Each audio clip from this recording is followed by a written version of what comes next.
Call the meeting in order of the Newman City Council and Newman Redevelopment Agency of March 22nd, 2005. Please stand for the pledge and remain standing for the invocation. I pledge allegiance to the flag of the United States of America and to the republic for which it stands, one nation, under God, indivisible, with liberty and justice for all. Our heads. Thank you for bringing us together this evening, allowing us to meet and help us make the smartest and wisest decisions for the city of Newman. Thank you. Amen.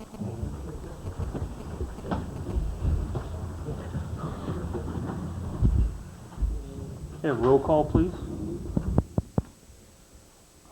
You'll have to bear with me a little bit. I'm a little new at this. No problem. You want to just ask who's not here? Or? Can I? Do you remember our names? Well, actually, I am absolutely tongue-tied. Do I do it alphabetically, or do I just go down the line? Does it matter? Start at one end and go to the other end. Councilmember Parker. President, you're showing me really how much you've been paying attention on last Councilmember Marquez. Present. Councilmember Krinkloff. Present. Councilmember Martinez. Present. Mayor Fantasia. Present. Thank you. Thank you. We won't give you too hard a time. Well, I forgot. I actually forgot this part of my role tonight. So, Okay, item 5. Declaration of conflicts of interest. I don't believe we have any. Item 6, ceremonial matters. We have a proclamation for the Newman Rotary Centennial Week, and I'd like Lisa Naya to come to the podium.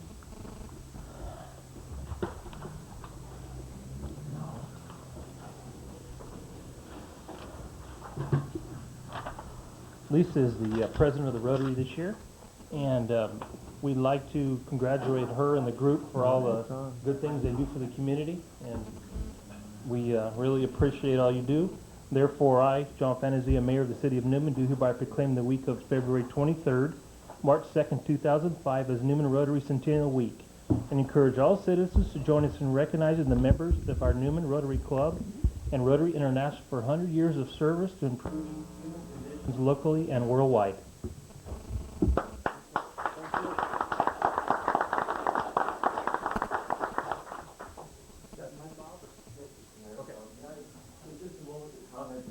Of course, sir.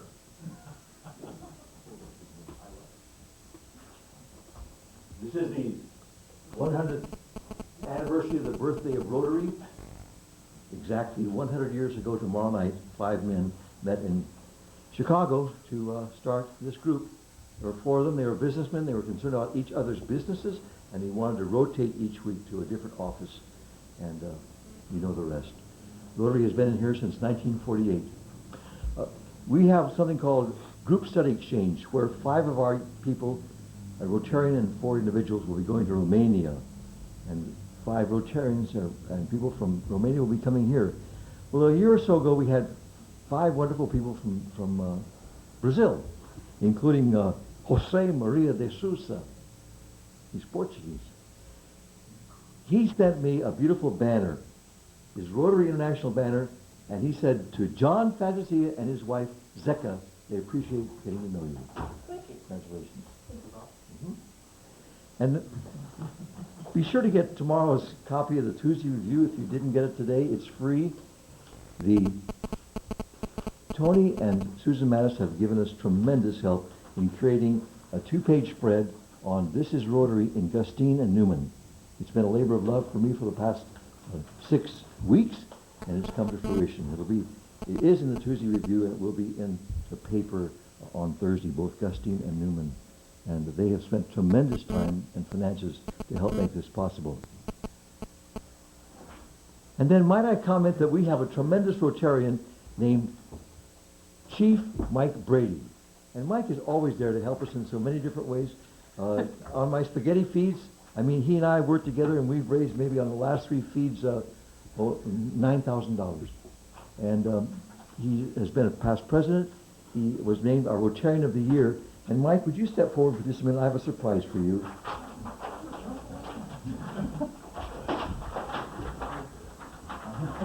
In front of all your employers, I'd like to say that Barbara Matthews thinks you're a tremendous guy, and this is the Assembly resolution that was created by her and just didn't get to us in time. Oh, Congratulations. Pretty nice. Thank you, Bob. Thank you, Lisa. So Bob, you're saying government moved very slow. Is that why the proclamation just showed up? Shh, don't tell anybody. Okay. Thank you. Item 7, items from the public, non-agenda items. If anybody has anything that is not on the posted agenda that they would like to bring before us, now's the time. Seeing none. Agenda items, when an item comes before us, please try to keep your comments to under 3 minutes and come to the podium and state your name and address. Item 8, public hearings.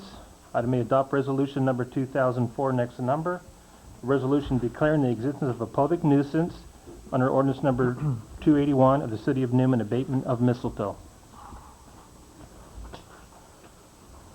Mayor, Councilman, in accordance with the ordinance for mistletoe abatement, we mailed out 22 letters to Newman residents. Out of that, 7 complied, and we have a list of 15 tonight that have not removed mistletoe. And so we recommend that for abatement of mistletoe ordinance. Do you have any questions for Doug? What does it usually cost to do this, Doug? What we do is we get an individual contractor and have them come out and give a price for each individual home and location, and then we try to divide it up as far as the travel time and everything goes, and then we contact each homeowner, letting them know what the price is going to be and tell them the date that's going to be here. If they get it removed before that time, fine. If not, then we have it abated. Any further questions? Any other questions? Thank you, Doug. Okay. I will open the public hearing at this time. Would anybody like to comment on this matter? See no one, I'll close the public hearing and ask for some direction. Mr. Mayor, I move that we adopt resolution number 2005, next to number, declaring the existence of a public nuisance under ordinance number 281. Do we have a second? I second that motion. All in favor? Aye. Opposed? Motion passes 5-0. Item 8, consent calendar. Item A, approval of warrants. Item B, approval of minutes of the February 8, 2005 regular meeting.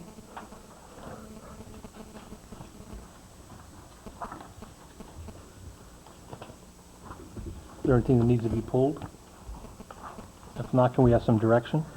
I so move that we approve the consent calendar. Second that motion. All in favor? Aye. Opposed? Motion passes 5-0. Item 10, regular business. Item A, Sassos County Library Annual Report by Vanessa Zopek, Sassos County Librarian.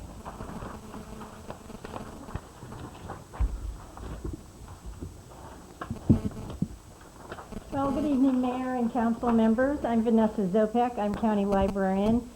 And I'm also CEO of an $11 million business. It's the County Library System. I'm here this evening to give you the library's annual report for fiscal year 03-04. This report will demonstrate your tax dollars are being invested wisely. And you'll be hearing something about the library system as a whole, and then also what's happening here at your local library.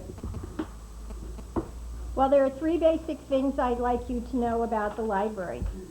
First, it's a very fun and exciting place to explore, and I brought some pictures from the library's public awareness campaign. Barbara, can you get those? They're on the other side of the case there. And I think they illustrate that fact very well. Sure. Okay, easel. A moving easel. The best kind. And show them the next one.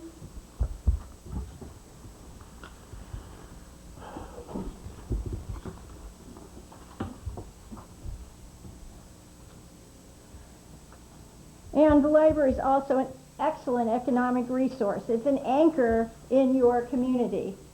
People want to live in communities that have vibrant, full-service libraries. In fact, they tell us that all the time. And usually they tell us what a great library system we've got in comparison to wherever they moved here from. Okay. And thirdly, we have free programs and services for all. I have a handout for the public, and it's also in your packet, and it said, "Did you know?"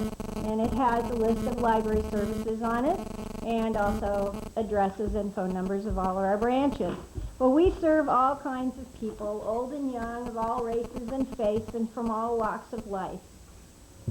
Well, first of all, the library is a fun and exciting place to explore. Literally, there is an adventure down every aisle. I recently experienced this when I was looking for information about Newman in our special collections and genealogy room.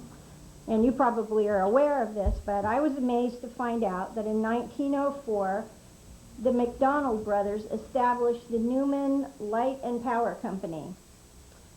And then the Lawrence House, which was the oldest hotel in Newman, had the first electrical sign, and it said, "Good food, 25 cents for meals." The bargain. And the first cars in town were owned by Charles Hubbard, who had a Cadillac, and Ben Levy, who had a Pope Tribune. Now, I didn't know what a Pope Tribune was, so I had our reference department look it up. And it's a cute little car, but I can understand why they don't exist today. Looks like a baby carriage. Yes, it does. He was also the local Jewish. Was he? Okay, well, the car's not jewel encrusted, though. No. Well, anyway, the library is an excellent resource. It's not merely a huge warehouse for books. Now, I'm going to give you some annual statistics, and the library's annual report was distributed in the Bee last October, but you have that in your packet as well. But we're not just about annual statistics. The library is part of the living, breathing heart of your community. This is what the library is all about. It's about 500 adults learning to read through Reading Works, which is the library's literacy program. We had 156 tutors teach these functionally illiterate adults last year. And some of these people have spent their entire lives unable to read, which I consider a tragedy. Have you ever thought about or asked yourself why there are pictures on menus or on food packages in the grocery store? It's to help people who are unable to read. And it's estimated that 1/4 of this county is functionally illiterate. But the library is helping to change that with our literacy program. The library is a critical link in preparing a skilled workforce for this county. The library is about the more than 23,000 people who got library cards this last year. And getting a card is a major event for a lot of small children, but it also is for some adults, too. In fact, one man told me that when he got his library card, he felt like he was a real person now, and he was very proud. He felt like he was a citizen. It's also about the fact that 56% of this county have library cards. Now, if you had that largest share in your business, you'd be absolutely overjoyed. And I can put that in perspective for you. In the soft drink market, Coke has 44% of the market, and Pepsi has 31%. And in the library card market, we've got 56%. So we're doing very well. It's also about the fact that our business grew 3.4% last year. Circulation was 2.2 million items. And then we had another 750,000 items that were used within the libraries, but they weren't actually checked out. And it's about the fact that 134,303 questions were answered by our reference staff, including what a Pope Tribune looks like. And they answered questions in person, by fax, by email, by phone, and by live reference chat called 24/7 Ask Now. You know, recently, a man I know who's a father, he brought his son into the library. His son's 11 years old. And the boy, who's just a couple years older than my own grandson, had to do a report on Greek gods and goddesses. And he really wasn't finding anything on his own. So his dad said, well, go to the reference desk and ask them there, and they're going to help you for free. So the boy worked up his courage, and he did. And of course, he got lots of great information, and he was so excited about this. On the way out, of course, in a loud voice, he said, "Dad," he said, "library's awesome. I'm going to tell all my friends because they help you for free." Now, when you're 11 years old, that means a lot because you don't have a big allowance. So, we do good everywhere. The library is also about the 200 children who were reading the newest Harry Potter book the day it came out, and the fact that we added 94,595 new items to the library last year. And many of these were popular items and bestsellers, and so the waiting time and list for this was much shorter than had been in the past. We own more than 767,000 items in the library collection, and these are valuable assets. They're worth over $18 million. They're an investment for the public. It's also about the fact that we're bridging the digital divide by offering computer classes supported by a grant from the state, and they're taught by volunteers.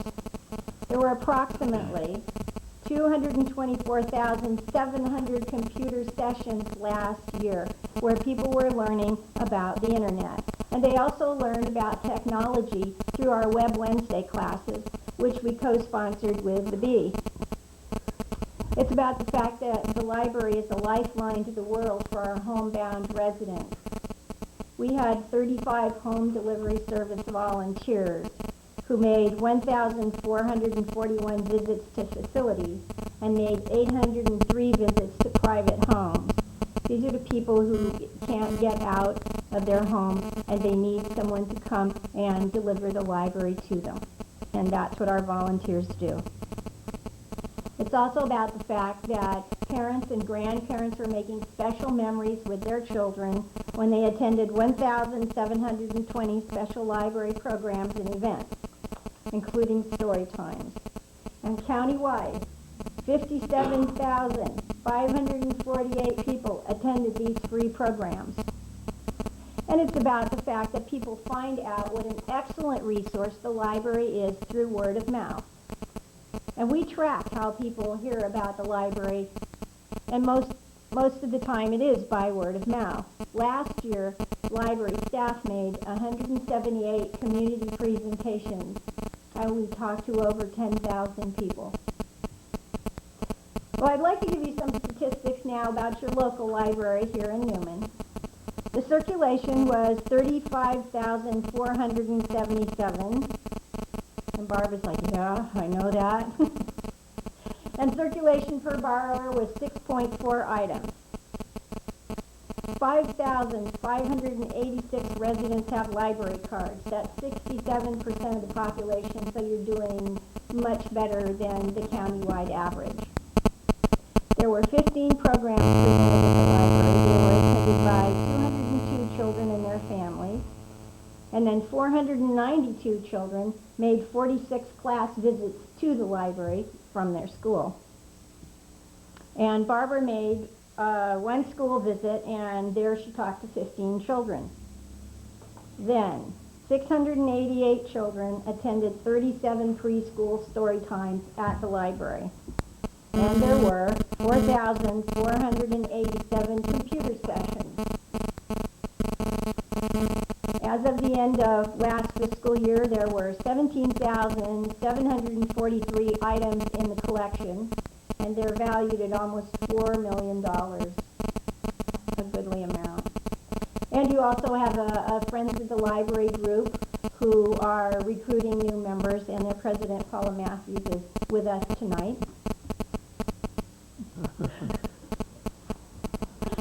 Well, lastly, the library has programs and services for all. We serve everyone, and everyone benefits from having a library in their community because it is a fun and exciting place to explore. It's an excellent resource, and it's an economic anchor, and it's open to everyone. And your tax dollars are benefiting those who use the library currently, and then they will also ensure that the library is a legacy for future generations. And lastly, your local branch manager, Barbara Pearson, is going to tell you what's happening currently currently here in the Newman Library, and we'd be pleased to answer any questions you might have. Barbara?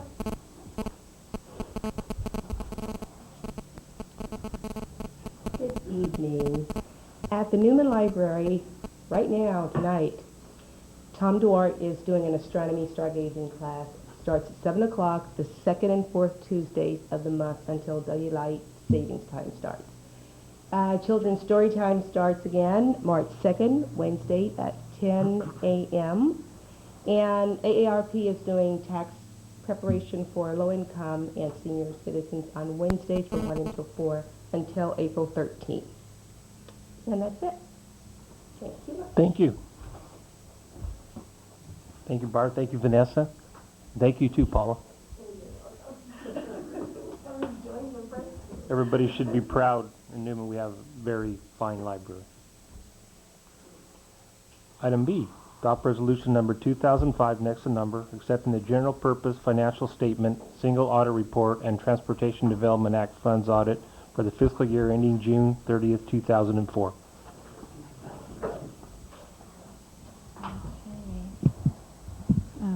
Good evening, Mayor and council members. Am I on? Okay, I'll speak loud. Okay. I'd like to actually discuss both items B and C together. It's the city's financials as well as redevelopment agency's financials combined. Can I do that together? Is that okay? We have to do them together or still vote on them separate? Or? Yeah, we have to. Okay. Okay. Well, together's fine. Thank Okay. you. Starting off, the city's financials for the fiscal year 2003-2004 were completed by Ralph J. Ricciardi, a CPA firm out of San Rafael, California, and are being presented to council tonight for your review and authorization to submit reports to the appropriate state agencies. Briefly, based on the financial audit, the overall effect to the citywide net assets or fund balance for the fiscal year 2003-04 was an overall increase over the prior fiscal year of approximately $680,000. This balance includes the general fund, the enterprise funds, and other governmental activities within the city. By far, the largest components were the general fund and the enterprise funds. In the general fund, the city experienced large increases in revenues and expenditures related to new housing development. And the largest revenue increases came from planning fees, building permits, and engineering fees. Offsetting these fees, however, were payments to outside contractors for related services for a net income to the city related to new housing of approximately $100,000. However, due to increases in other operating expenditures, the net effect to the general fund balance was a decline of approximately $12,000. In the city's enterprise funds, which include sewer and water, the city also experienced a large increase in revenues related to residential services. And however, in contrast to the general fund, we were able to retain those fees for an increase in the fund balance for the enterprise funds of approximately $753,000. On the redevelopment agency financials, fund balance decreased approximately $870,000 over prior fiscal year. This was related basically to two items. One was a decline of 6% in tax increment, and secondly, the agency had a repayment of existing debt. This aside, there is sufficient tax increment to cover the RDA's debt-related expenses and still fund other projects. In regards to internal controls, the auditors found no material weaknesses in our city or redevelopment agency's internal controls. However, they did make a few improvement recommendations, which we are reviewing and we will be implementing. Overall, the most notable items in the financial statements were related to housing development, and as long as the growth continues, we should expect to see continued increases in revenues and corresponding expenditures. And I I'd be happy to answer any questions that you may have. Questions for Catherine? No questions? Thank you, Catherine. You're welcome. Comments? I'll take the liberty, Mr. Mayor, to make at least one comment on the decrease in the general funds expenditure. I'm actually quite pleased because of the amount. I think the last couple of fiscal budgets we've looked at, our revenues certainly didn't exceed our expenditures. In other words, we had an underage. And for us to have to tap into our general fund of just by $12,685 is commendable. That's the only, whenever we go over our fiscal budget and how that's being balanced and concerns about how we're being refunded by state funds, VLF is one that stands out. That's pretty good. So I'm quite pleased at seeing that. Wish it was a positive, but for it to be a decreased amount, $12,685, I think it's well absorbed. You're right. Excuse me, you're right. If it wasn't for the fees, the monies that the state has taken away, we would be in the black, so. Any other questions or comments? If not, can we have some direction?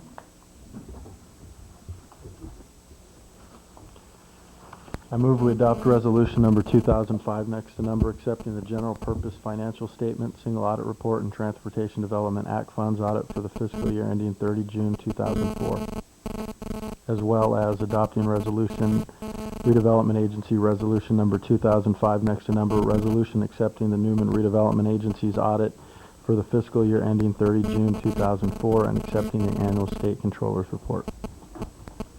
I second that motion. All in favor? Aye. Opposed? Motion passes 5-0. Item D. Consider appointment of member to the Planning Commission. Thank you, Mayor, council members. We had one vacancy come up at the end of 2004 for one planning commissioner. Was advertised in the local newspaper. The only person to submit the application was the incumbent, Mr. Les Atwood. Mr. Atwood has been seated on the commission since Councilmember Parker was elected to the council, so that was 2001. Since I've been here, which is 2 years, Mr. Atwood's attendance has been excellent until his recent sickness, which he's missed a couple meetings, which have been excused. So with that, we are looking for your appointment to the Planning Commission at this time. It's a 4-year term. Questions, comments for Mike? I was glad to see Les Atwood reapply. I'm glad that he's feeling better. I talked to him the other day, and he's almost back to par again. So, can we have some direction then? Mr. Mayor, I move that we reappoint Mr. Les Atwood to the Planning Commission for a 4-year term. You have a second? Second that motion. All in favor? Aye. Opposed? Motion passes 5-0. Item E, consideration of a request to allow fireworks sales on city property. Thank you, Mr. Mayor. This is a request from the West Side Niners youth football team to allow a fireworks location on the city lot located on the 1300 block of State Route 33 between the Newman Smog and Loop and the Moose Lodge there in a site to be part of the plaza in the future. They have had a booth for several years at the West Side Shopping Center with the construction of the movie gallery, video rental store under construction. They've lost that location they've had. There's only been one city property that has allowed fireworks booths in the past. That's the Copeland Park at Yolo Street and Highway 33. And they were there for a few years before we asked them to discontinue that location in order to maintain the landscaping and irrigation on that park. Other than that, there hasn't been any other fireworks locations on city property. And it comes to mind that if we were to consider this, we would be required to ask them to provide insurance, which may be something that they're not required to do in other locations. That would increase their cost. Also, to mind comes the possibility that other clubs have not asked to use city sites before. I think it would be a very good site, but I'm not sure it would be a very good use of that site. And so you see from my staff report that I think that because of the additional expense and possible liability issues, also the fact that other groups have never had the option, that I am not recommending this at this time. I do see a member of the community who wishes to speak on this, I believe. First, Bob, we have a member from the West Side Niners in the audience that I'd like to come up and... Please, Larry. Comment on the insurance question. I said you will comment on the insurance and other facts. Mayor, council members, I'm Larry Abel. I live on Stevens Avenue, 1347 Stevens. We're asking permission for the use of city vacant lot on the 1300 block on Highway 33. Like the man said, we used to be on the Rite Aid spot there, which was a very good spot. But since they put those new buildings there, we have to find a new place. We used to be, like you said, at the Copeland, which was a very good spot. And we'd like to try to get back on 33 again. Insurance, we are covered by $1 million through the fireworks company that supplies everything. We have, right now, 94 boys signed up for football and approximately 40 girls signed up for cheerleading. This would probably be used sometimes between the 29th of June and the 4th. And then they take away the container sometime around a week later. So it'll be sitting there for approximately a week later after that, after we're through. We would appreciate if you'd okay this, and we thank you. Any questions? Questions for Larry? Thank you, Larry. Okay. Larry, one question. Do you have an exact location where you want to place this, or that's to be determined later? Exact location, somewhere between the Moose Lodge, the old Moose Lodge, and the Loop, but away from the Loop place, if we can. Right there by the driveway up. So the cars can drive and we can get them seated there. We think it's a good location because you can see through from there, let's say, to Ace Hardware. That'll give also people who will stop there to look down the inside and see the city of Newman, in a way. I mean, that's what my thinking when I suggested it to the group. You've been reviewing our plaza plan too, huh? That's our goal. That's part of our goal, to be able to be an entryway to the downtown. And it'll be used. So, we know this is a one-shot deal because you're going to be doing something to that later on. But we just thought it would be a good spot right now. More questions? That's it? Thank you, Larry. All right. Mr. Naboa. Thank you, Bob Naboa, 940 Fresno Street. First of all, I have no problem with the Niners group, and I support all that they do. I think it's a wonderful organization, gives the youth of the community something to do. However, I think you need to be aware that as highway travel on Highway 33, I use that driveway right there on Highway 33. Most of you may at one time or another see my car parked in that gravel lot. And the only concern I would have, and you should be aware of, is that it's kind of tricky getting in and out of there. And it may pose a hazard to traffic on Highway 33 or to people who would want to stop. So that's one consideration that you might want to look at. Other than that, I'm in favor of you doing this. And if you can negate that issue or at least consider it, I would suggest you approve it. Because of the traffic, Bob, or just because of the dip in the driveway? Well, what happens is that there's so little room between the curb and the traffic lane that when I'm going to make my right-hand turn into that lot, I am really careful. And if it looks to me like the person behind me isn't paying attention, then I go on down to Fresno Street, turn in, and then come back up the alley. I see what you mean. And it happens more than occasionally. People just don't pay attention. And if you're going to have a business venture right there basically against the curb line, which is what, if I were going to do it, that's where I'd put it. So you'd have maximum exposure. Then you're going to expose those folks that stop to a fair amount of risk. And everybody that's gone into S&S knows what I'm talking about. It's tough getting it out of sometimes. You really got to pay attention. And so if you're going to be involving children and that sort of thing, I don't know, maybe I'm overreacting and maybe it's not that big an issue, but it's just something that comes to my mind. I'd sure hate to see somebody get hurt out there. Maybe that's a way to work with that. Thank you. Thank you.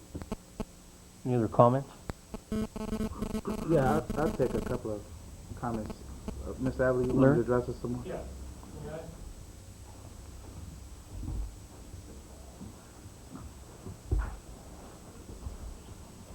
Like I said, first booth we had when I got into the organization first time was at the Copeland. The second one was where Bigelow's lot is now. And we had no problem then. Of course, there's more traffic now than there is before. But as I see, is driving up and doing those things, we just have the people pulling off. That's what we want. We don't want them to stop at the curb. That's one of the things that we would want to discuss when we have our meeting next week. So if you have that problem, then we'll look at that. I mean, just park on the highway stay along the curb. Don't actually pull in the lot. I would prefer that they would. Because when you get these kids coming out, and you know how kids are, if you have dealt with kids, like I have for the past 70 years, you'll understand why I mean. Larry, would you hang on up there for a minute? Tim, go ahead, you had a comment. I was going to comment in support of allowing the fireworks booth, and there were a couple of reasons. One of the things I've liked about the Newman Niners, it's a self-sufficient program.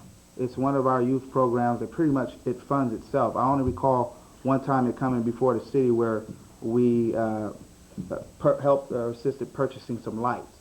And having initially been a part of that group or that organization, the first Pee Wee club actually I was coaching years ago, over a decade ago now, I know that it's pretty much been self-sufficient. It doesn't come before the city to request any funding, unlike many of our other sports programs. I heard you relating that you're up to the 94 kids in total now with cheerleaders and players. That's the sign-ups we have right now. And one of the things that recently was commented at our dinner with city employees was things for our youth, something that we really hone in on and try to support. The consideration for the insurance, I heard that being addressed, that there sounds as if there's an indemnity of $1 million based on the fireworks company. I would like to see us support this, have staff work with them, with your meeting, because the traffic concern, it sounds like it's a viable one. Maybe our chief of police could add a little bit on that. That gravel lot, we paid about $2,000 to make it a gravel lot there. The purpose is, it only sounds like it's going to be about 3 weeks. I know it's one of your biggest fundraisers, and I think it's about 1 week. About 1 week? Well, for the actual sales, but for the structure to be there a couple of weeks or so, I think it's something that we should support. I agree with you, Tim. I support it too, wholeheartedly. I agree with Tim also. The only thing I would add, Larry, do you have any objections if city staff meets with you to pick the spot so that we have a little bit of say? I don't. I gotta look at the board and talk to them too on that. Okay. I don't think there will be an objection. And simply for traffic pattern flow and that type of thing. Yeah, and that was part of my suggestion. I think maybe if we could designate the chief to work with them for that driveway, because I see people passing by, seeing it, hopefully taking Fresno, coming back around through Main Street, coming into the municipal lot, parking, and walking up to the fireworks stand. I mean, that's the kind of stuff we want to draw people in to town for. So maybe while they're spending some money on fireworks, they'll have lunch and there you go. Spend a little bit more money in town. We did ask one of the places over there if we could use their lot, and they refused. I'll go back when it was still purple and yellow. Yeah, I'll go back further than I was working on silver and black myself, but.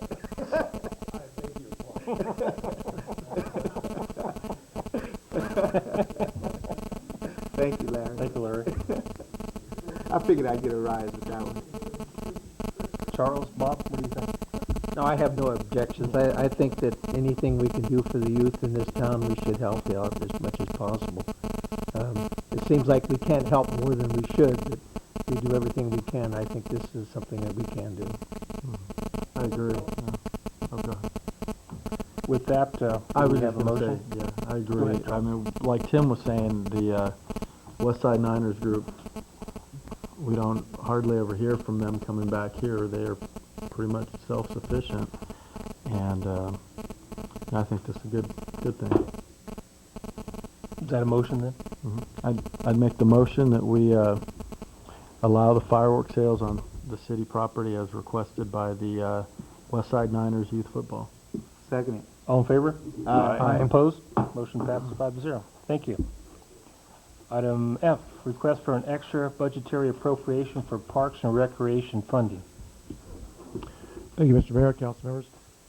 At the February 10th Parks and Recreation Commission meeting, we discussed some things needed in city parks to get them ready for the baseball season. The baseball board and commission members had already given us a list of recommended items. Most of them were addressed by the Public Works, but there were two items that that were not taken care of, and these were repairs to the backstop at Materi Field and the need for additional bleachers. Now, I have to tell you, since I wrote this staff report, some developments have occurred. Due to a misunderstanding between myself and Mr. Hansen following that meeting, he asked at that meeting whether or not the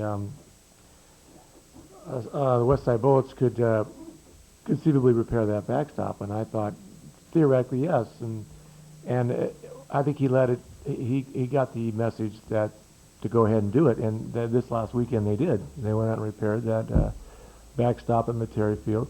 So you see in the staff report where we include a bid of $2,200, but he's got a materials invoice here for $222, and it's pretty much done. I haven't seen it myself, but I think some of you have, and I think it's better than the chicken wire that was up there. Much better. And so if you were to consider this appropriation, I would start with a $222 appropriation to reimburse them for the cost of their wire.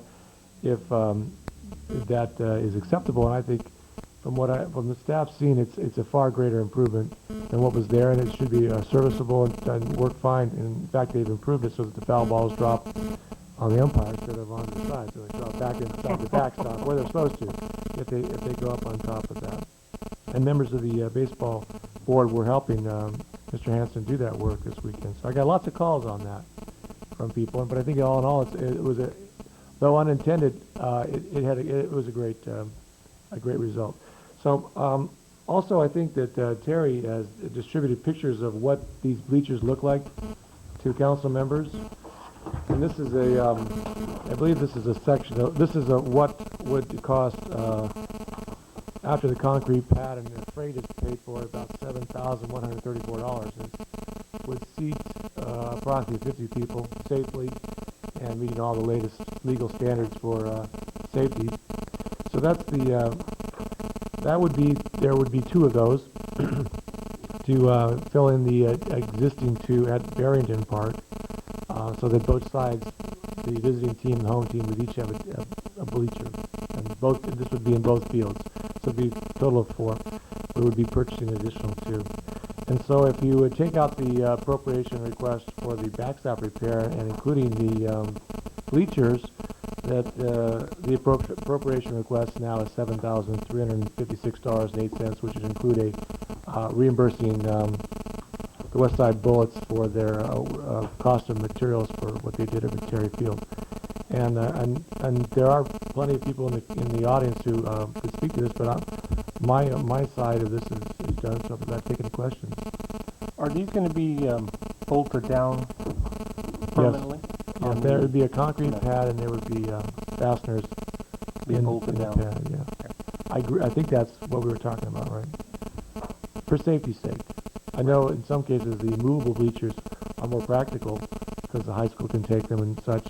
I know Materi Field they move the bleachers around, but I think for safety, I would recommend something this size with the top heaviness, which should be bolted down. Questions? Comments?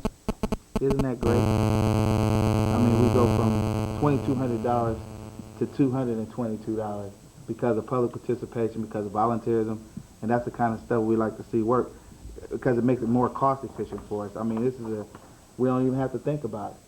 We're appropriating another, up to $7,500 the amount, I would say, for, our youth contributing. Baseball is real big, and wow, I just like how that just took off.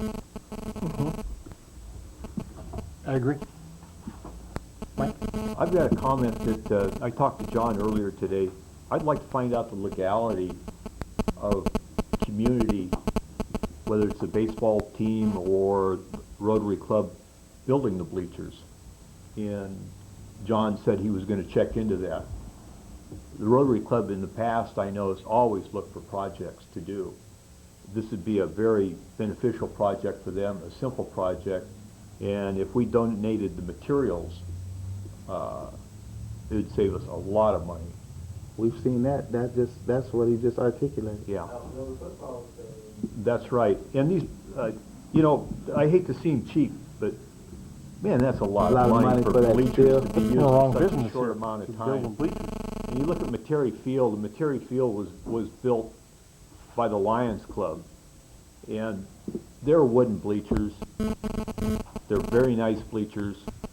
So before we approve this, I'd like to postpone it and have John find out about the legalities. If they want to continue the work with the bleachers that we just got for the backstop. I see our Public Works semi-director is going to... I'm going to ask one Rotarian. question. I'm going to ask one question. Mike Brady is a Rotarian. Is there enough people to build those bleachers in the Rotary, Mike? In your honest opinion.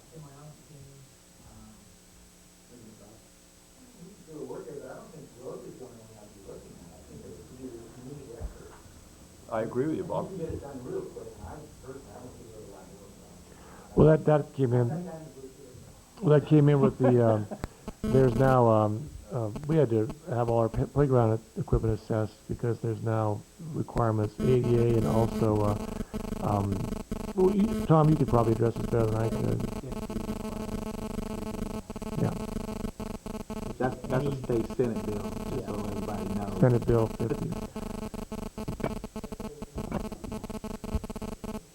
The structure of the device itself. Well, Yeah, see, that's a separate, they corrected the law that kicked in the prevailing wage even if you had volunteers.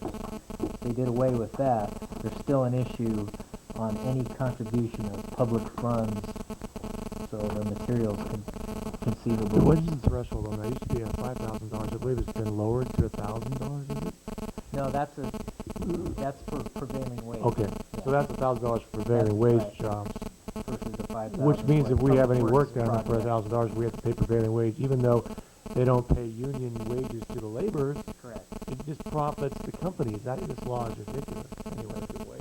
Correct. So I actually, I'm glad you mentioned it because I was going to have to rain on the parade there a little bit.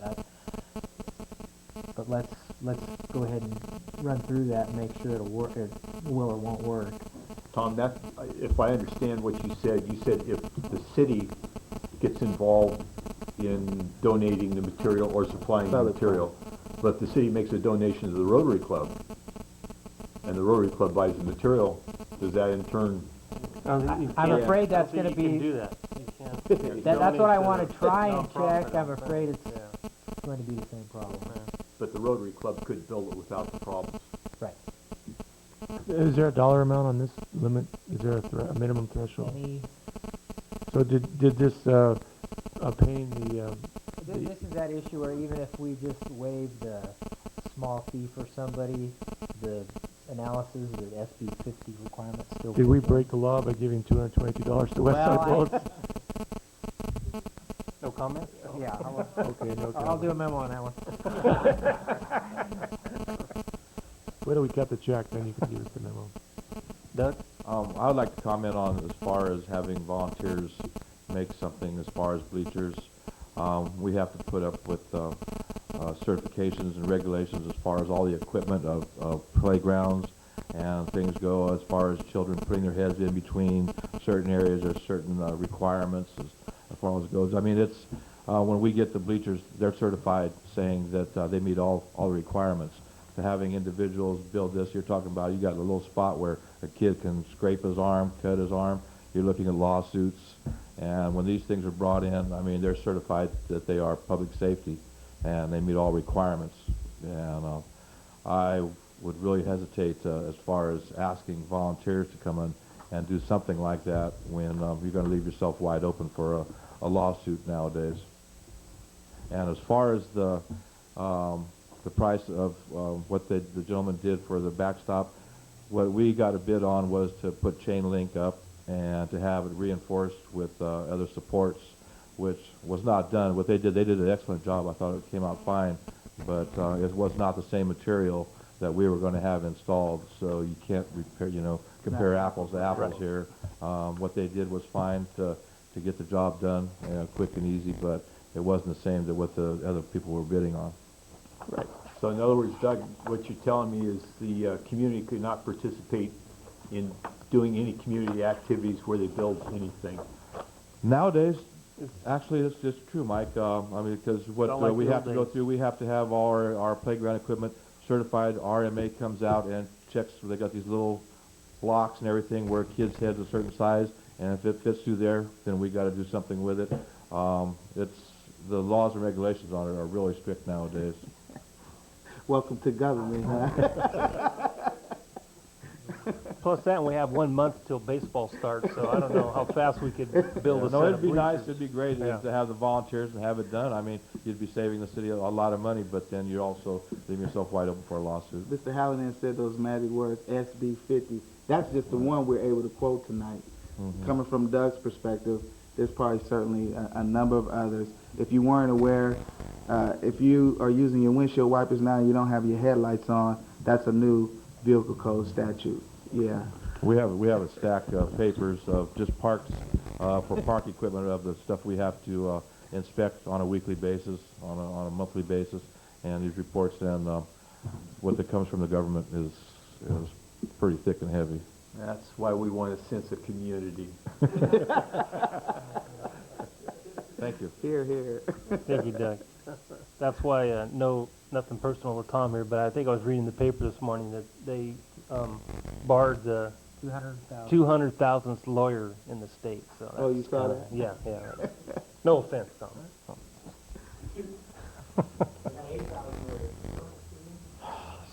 Per capita, they have more, yeah. Texas. Okay. Well, what do you want to do, let me gentlemen? just say, I agree with Mike on this. I think that there are ways, that we shouldn't forego volunteering activities. I mean, if we say right now, people, if they want to file a lawsuit, are going to do it. And, if we send the message tonight that we're shutting down volunteering activities in town and, we're sorry, but we're going to pay the premium for everything. We're these different service clubs that in the past have done things for the city. I think we're sending the wrong message if we say that we're not going to explore that option anymore. And I'm with Mike on this one. I think we ought to at least take a look at it and through our city attorney figure out what specific language is in there that we could maybe, work some things on that. But I still want to pursue that option that Mike has thrown out there. Yeah, if you have time, there was something I was thinking about. Maybe the new volunteer law, there's something in there that might get around that SB 50 issue, and if you think you have time, I'd be glad to dig into that. On the other front, this thing doesn't come assembled, so when it comes in the box, there's always the option. Volunteers to put it Right together. back to the liability of assembly then.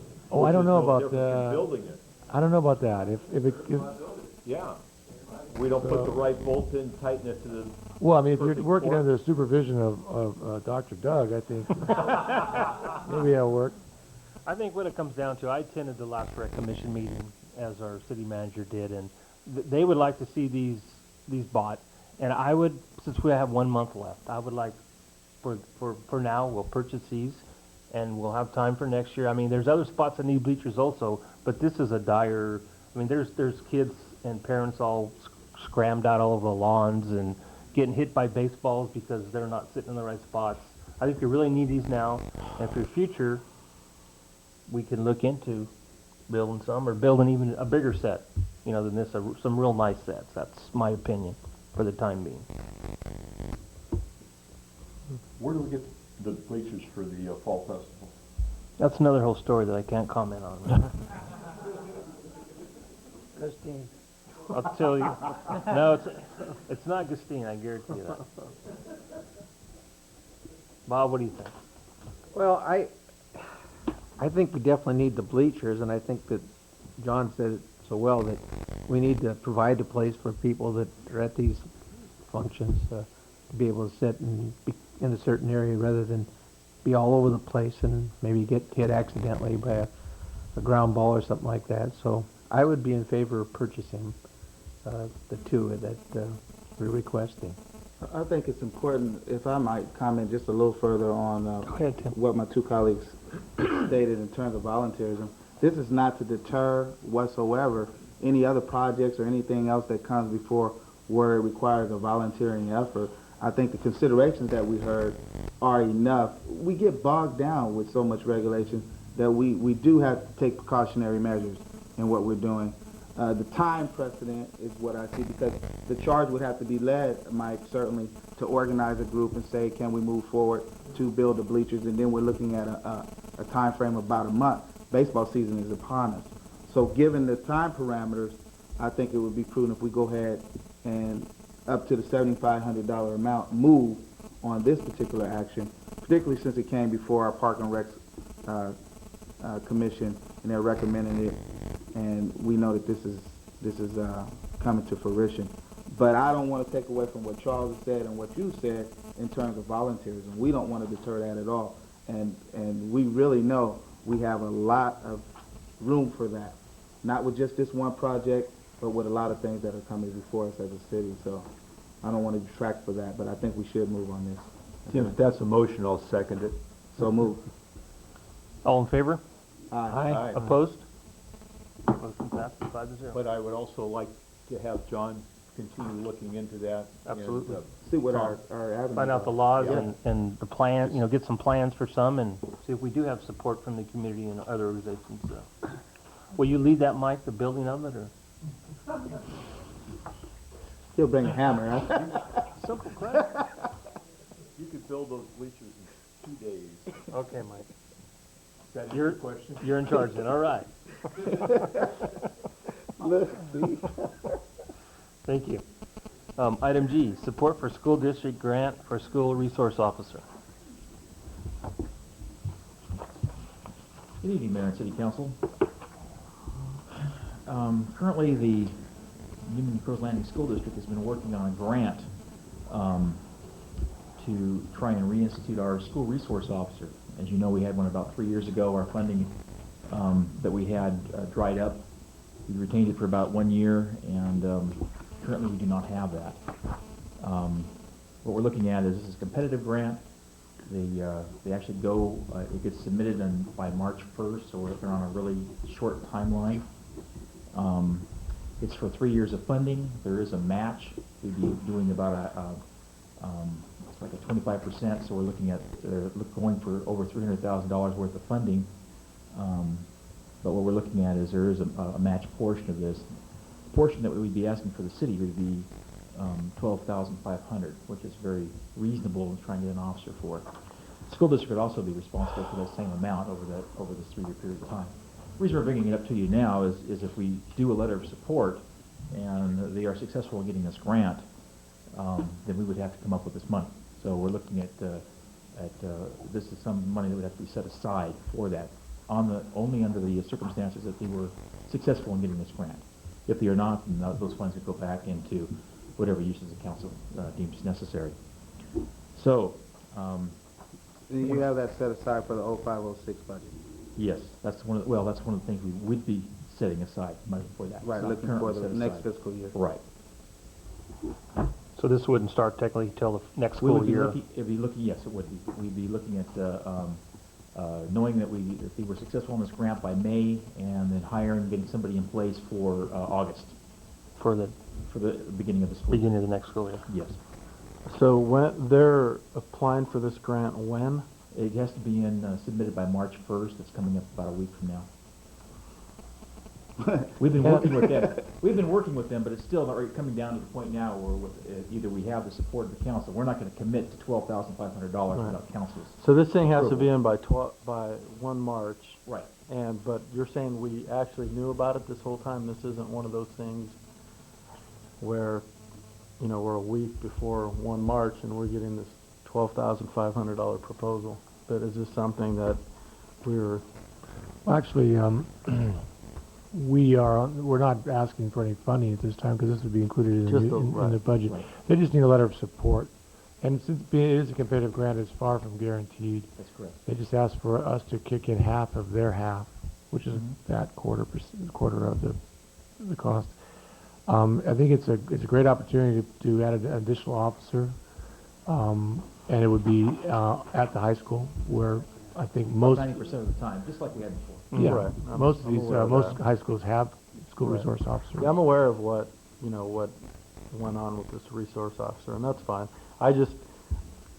I'll address it during items from the council as far as... Go ahead, no. No, it's just, I guess with this last item and this item, this is a different issue, so I'll just address it during items from the council as far as things coming before us at these expenditure requests at the last minute, but I don't have any more comment on this. Basically, Councilman Marquez, what we're looking at is if we do a letter of support, we're actually saying that we're going to be setting aside that kind of funding if they're 12,500. successful. Right. We have been working with them, but right now we're getting down to the wire whether we're going to go forward with this or not. So, Okay. and it's the school. The school is the only one that's able to actually put in for this grant. Right. We're working with the school with their grant writer to put this thing together, and we have been for some time. So. Okay. And as you said, we'll know by next We'll know by budget May. cycle, so We'll we'll know be able to this put it budget in. cycle whether we have We'll it. know whether to put it in. They'll know if they're successful by May. Exactly. So our budget doesn't get approved until June. Right. The only comment I'd make, I was sorry when we lost the resource officer for the school, and because we couldn't afford it, and here is an opportunity possibly to get that resource officer back again. And I know that with all the problems that we continue to have with youth, that we need this sort of officer where he has a presence in the school and he's there and he can allow the children or young people to see what type of officer he is and how he supports the community, and I think it just would help the community considerably. Well, I think it has a lot of benefit. You're looking at about 2,500 children that are part of the school district at this point that would be serviced out of this. Plus the fact that our resources now are kind of being tapped for our day shift officer who was actually trying to take on the calls that do come from the school, where the school resource officer was handling all those calls before. So that means less time in the community in general and more time on the school campuses. So we're, by our day shift officer who's out like a community officer at that point. Mike, if they get that grant, how long does it run? It's a 3-year grant. And in that 3 years, I've got to go beyond that. The school district has said that they will be looking for other grants and funding to be able to make that continue on. We don't want to just have something that's going to be just a 3-year program. We want something that's going to be long-term. What's our liability at the end of 3 years in regards to that officer? It could be handled one of two ways. We have attrition, that could be, or we just have a layoff. But our town is growing at this point. I think at one point we're going to be absorbing that. We're going to be 10,000, I believe, by the end of this year. So, just with the growth that we've got on the books right now. I think if I may, Mr. Mayor, just comment, I've never shied away from my support of the police department, but I think it's even more crucial and more important that we support the school district for school resource officers for obvious reasons. Now with that said, I have to really admit some of my apprehensions that I have sometimes. And we know, sitting behind this dais, that we dealt with the school board and a little bit of contract discrepancy on reimbursement and funding for the city for a school resource officer that we had already had implemented. I say that because as a city, we actually contribute, in a sense, through the Educational Relief Augmentation Fund. As a city, over the last 10 years, out of our budget, out of city funds, $1 million has gone to school boards, to the school, as an educational system and as a separate political entity. And I think it's important that we support them. We have the president of the school board, Ed Williams, on our TAC for the growth in our town. We have a direct impact on the schools by our improvements of housing. We know that the school is directly impacted by students. They're being overrun right now. I think it's imperative that we send out a letter of support. This is for fiscal year of next year. I think that we'll easily be able to absorb the $12,500. But I think it's also important that people know, the city is only able to do so much, and we like to try to make it hand in hand in terms of what we offer. To give another great example, the land over on Prince for the senior citizen adult educational project, this city has forwarded to donate that land, and we've run into complications with that. I wouldn't want to see us run into additional complications. I think with the SRO, the police officer position is going to be needed regardless, but that as we support the school board and those educational and those funding sources, that the city gets some support back. And I think it's important that is said, because I don't always feel as if the city gets support back. And, well, the nice thing out of this position too is, as we had before, is if law enforcement has a season, it's pretty much during the warm months, the summer months, and we're on a traditional school system, so that means those 3 months there is no school, so the officer would be back in regular back on patrol. Yeah. I'll answer the Other questions. comments? you may have. Thank you, Chief. Thank you. No, I think it's very important that we do this. I mean, as someone who lives by the high school, as most of you know, I sure do miss Officer Lemus over there, because he really is it a little louder there? slowed the kids down, and he was, especially during lunch hour, he did a fabulous job. So something we need to support. Is this by consensus, Mr. Mayor?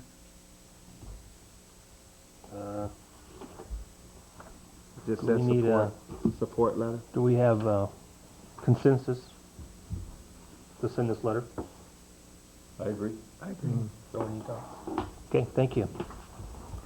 Item H, appoint myself to Stanislaus County Economic Development Activity Committee.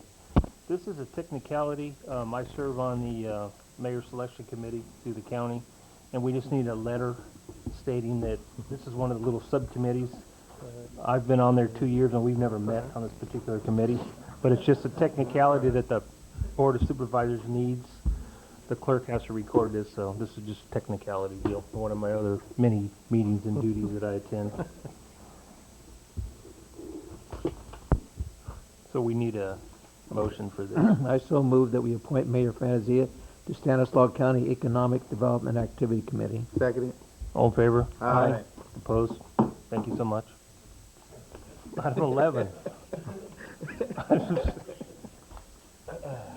Item from city manager and staff.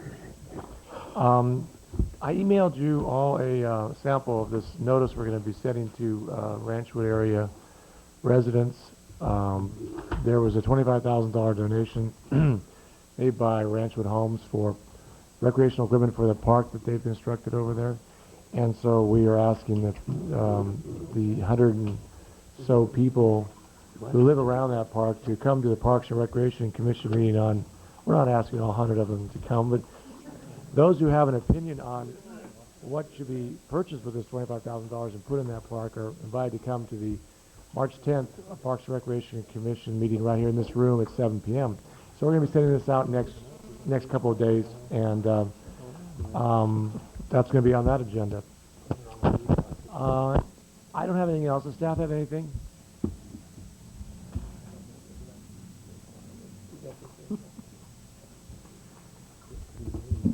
$25,000 can get you a little playground structure, because I know that because I've been pricing for Sherman Park.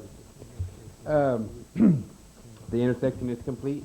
If anyone's gone by, the barricades are removed, and you can now drive down Sherman Parkway off of Highway 33. Yeah, now this Take it. morning it said no right turns. Oh, did it? That Going sign, north. they forgot to take that sign down. Yeah. Maybe. Well, it says no right turn, John. But I mean, yeah, Right. if you're heading north, We'll make yeah. sure. We'll make sure that gets removed. They are doing the sidewalk. Some of the sidewalks already poured out there, but again, this weird weather that we're having it's really precluding them from finishing it. We did follow up with Councilmember Queenclaw's concern last time about Jensen flooding. The contractor indicated to me that they had a plug drain on that side and they had taken care of it. I didn't go out and see it this last weekend, but we'll double check it if when the rains come and make sure that it's still unplugged. There are drains on all four sides of the intersection that then come across, or under the intersection, excuse me, and then go into the storm drainage channel that you see there. So it is designed to drain out all four corners there. So it was just a plug drain last time.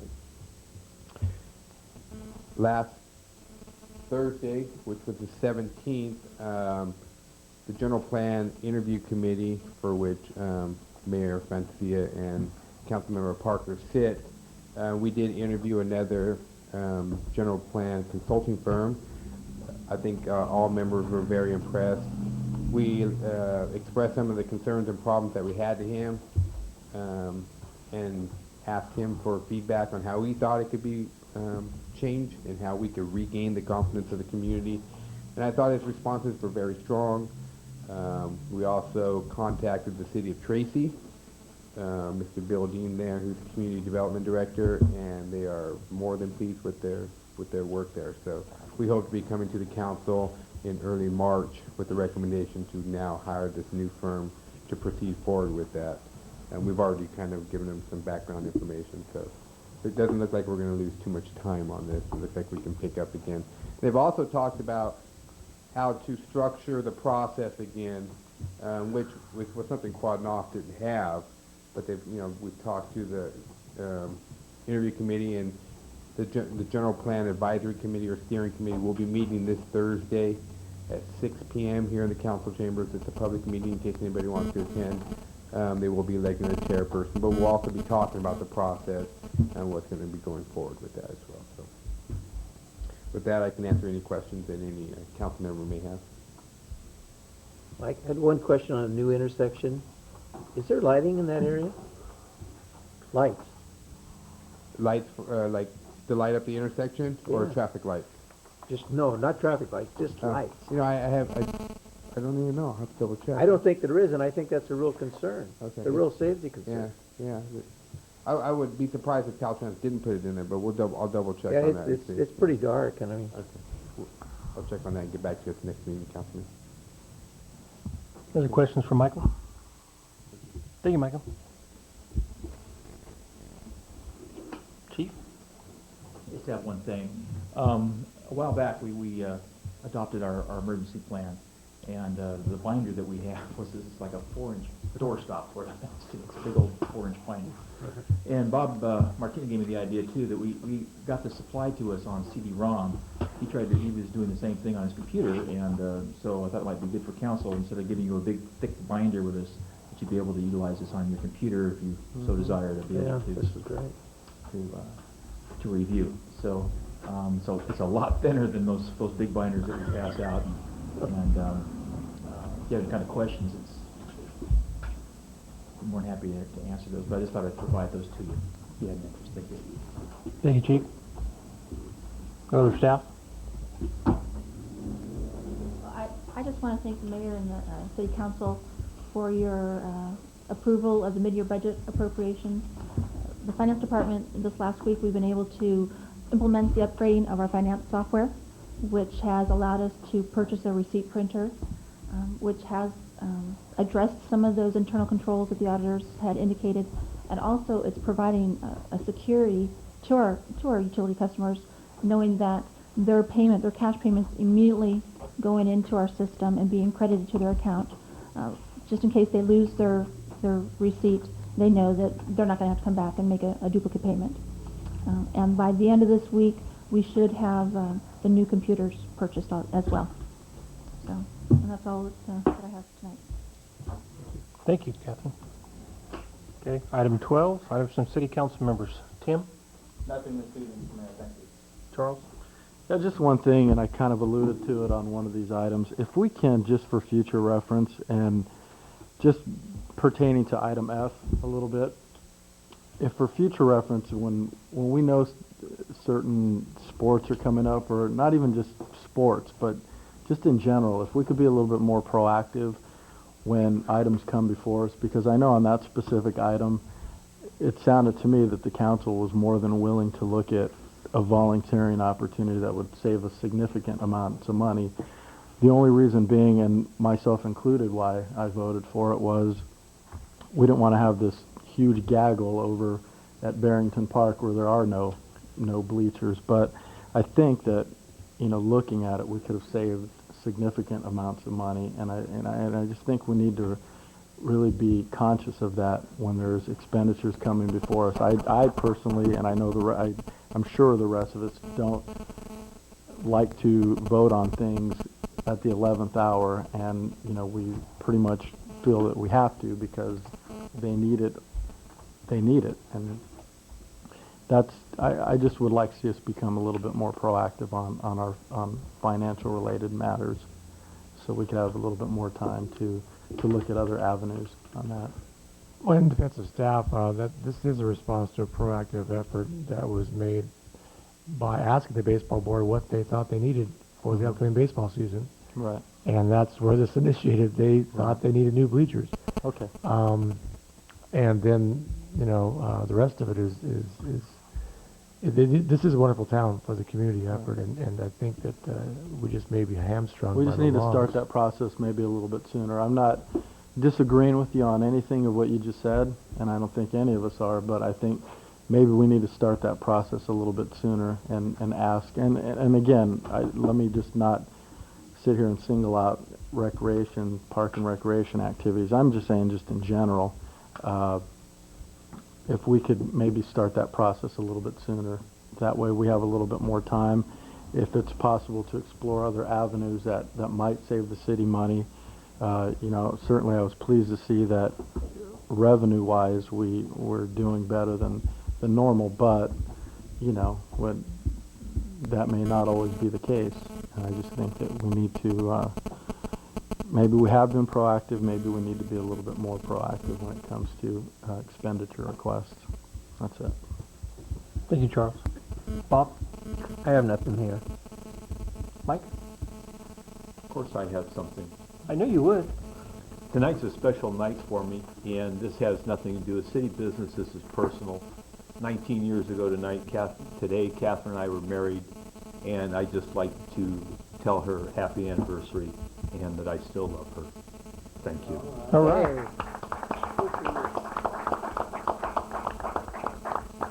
Well, you're going to go out to maybe the Burger King. We have a little time left after the meeting. And just guessing, you know, looking at the timeline. Thank you, Mike. I just had a couple items.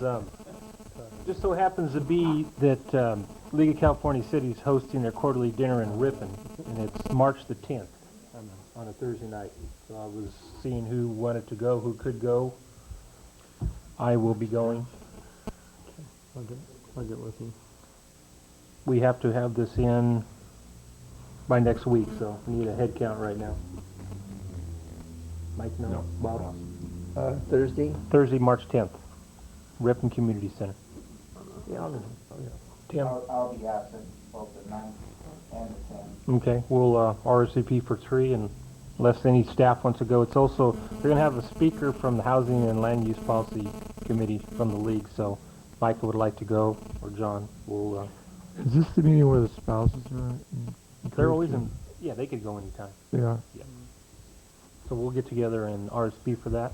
And speaking of Ripon, just happens to be that it's the Almond Blossom Festival this Saturday. So if it does not rain, I will be taking the city float over there. If it's raining, I will not go. But hopefully we'll pray for good weather and we'll venture over there.